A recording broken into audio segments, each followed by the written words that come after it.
আজকের আলোচনায় স্বাগত। আমরা আজকে কিছু সূত্র হাতে পেয়েছি। মাহমুদ আব্বাসের সাম্প্রতিক কাজকর্ম নিয়ে কথা বলবো, আর এর প্রভাব ফিলিস্তিনি প্রতিরোধ আর ঐক্যের উপর কি পড়ছে সেটাও একটু খতিয়ে দেখব।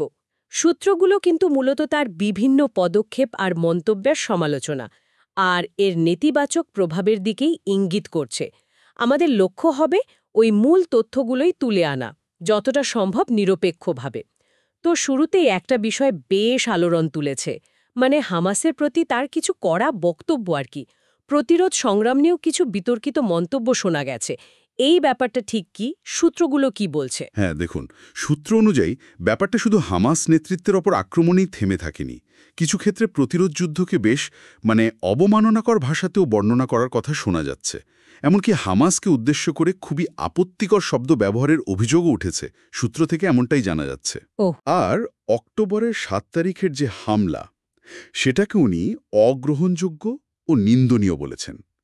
এই মন্তব্যটা জনমনে আর সোশ্যাল মিডিয়াতে বেশ তীব্র প্রতিক্রিয়া তৈরি করেছে।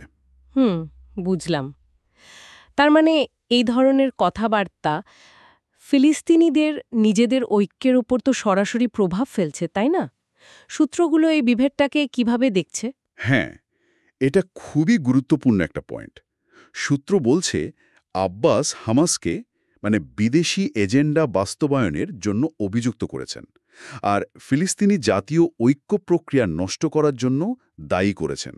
উনি তো হামাসকে নিরস্ত্র হতে বলছেন। নিরস্ত্র হতে বলছেন? হ্যাঁ, এবং গাজার নিয়ন্ত্রণ প্যালেস্টাইন অথরিটি পিএর হাতে তুলে দিতে বলছেন। এই পিএ তো মূলত পশ্চিম তীরে সীমিত ক্ষমতা নিয়ে কাজ করে। তো এই অবস্থানটা পিএ আর হামাসের মধ্যেকার যে ফাটল, সেটাকে আরও গভীর করে তুলেছে। যেটা তো সেই ২০০৭ সাল থেকেই চলছে। ঠিক ২০০৭ সালের নির্বাচনের পর যে সংঘাত, তখন থেকেই তো এই বিভেদ। আর সমালোচকরা বলছেন, সূত্র অনুযায়ী এই জিনিসটা ফিলিস্তিনি সমাজকে আরও বেশি করে বিভক্ত করে ফেলছে, ঐক্যের সম্ভাবনাও কমাচ্ছে।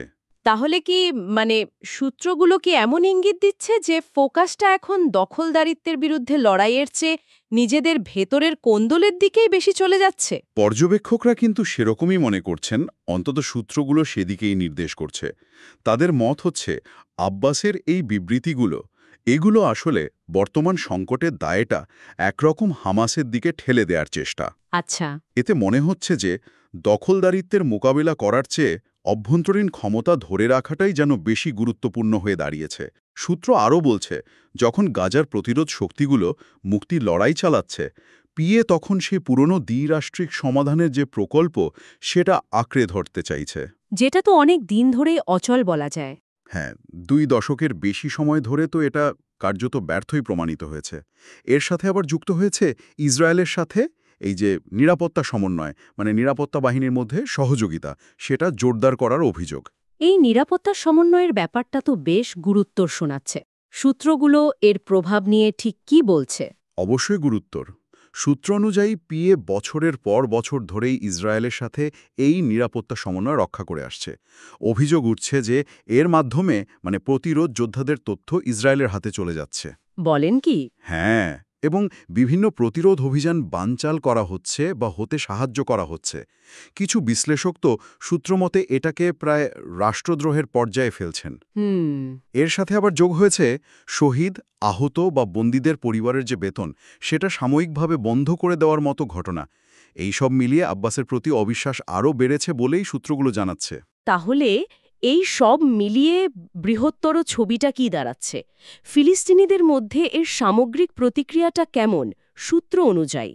দেখুন, সূত্রগুলো যা বলছে তাতে অনেক ফিলিস্তিনি, এমনকি প্রতিদ্বন্দ্বী রাজনৈতিক দলগুলোও মনে করে আব্বাসেরই কথাবার্তা আর কার্যক্রম আসলে ইসরায়েলি বা পশ্চিমা দেশগুলোর দাবি মেটানোর একটা চেষ্টা। জি।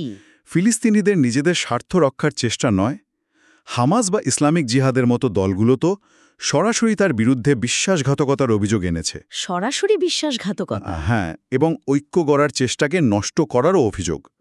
আব্বাস যদিও আন্তর্জাতিক সমর্থনের কথা বলছেন, যেমন ধরুন ফ্রান্স বা সৌদি আরবের সমর্থনের কথা, কিন্তু সমালোচকরা বলছেন পিএ আসলে দখলদার শক্তির স্বার্থই রক্ষা করছে, যা ফিলিস্তিনি জনগণকে কিন্তু কোনো প্রকৃত নিরাপত্তা দিতে পারছে না। তাহলে এই পুরো আলোচনা থেকে মূল যে বিষয়গুলো উঠে এলো সেগুলো হলো সূত্র অনুযায়ী মাহমুদ আব্বাসের বিভিন্ন পদক্ষেপ আর মন্তব্য ফিলিস্তিনি ঐক্যকে দুর্বল করেছে, ভেতরের বিভেদকে আরও উস্কে দিয়েছে এবং তার নেতৃত্ব নিয়েও বেশ বড় প্রশ্ন তুলেছে। বিশেষ করে এই যে ইসরায়েলের সাথে নিরাপত্তা সমন্বয়ের মতো বিষয়গুলো, এগুলো এই ধারণাকে আরও জোরালো করেছে বলেই সূত্রগুলো ইঙ্গিত দিচ্ছে। হ্যাঁ, একদম ঠিক। আর সবশেষে হয়তো একটা বিষয় ভাবনার জন্য রেখে যাওয়া যায়। সূত্রগুলো একদিকে পিএর দশকব্যাপী নীতিকে ব্যর্থ প্রকল্প বলছে, আবার অন্যদিকে ইসরায়েলের সাথে নিরাপত্তা সমন্বয়ের মাধ্যমে দখলদারদের স্বার্থ রক্ষার মতো গুরুত্বর অভিযোগও তুলছে। এটা কিন্তু একটা মৌলিক প্রশ্ন সামনে আনছে, ফিলিস্তিনি জনগণের মুক্তির যে আকাঙ্ক্ষা, সেটা পূরণের শেষ পর্যন্ত কোন পথটা কার্যকর হবে? পিএর এই বর্তমান কৌশল, যা সূত্রমতেই প্রশ্নবিদ্ধ, নাকি প্রতিরোধের ধারা?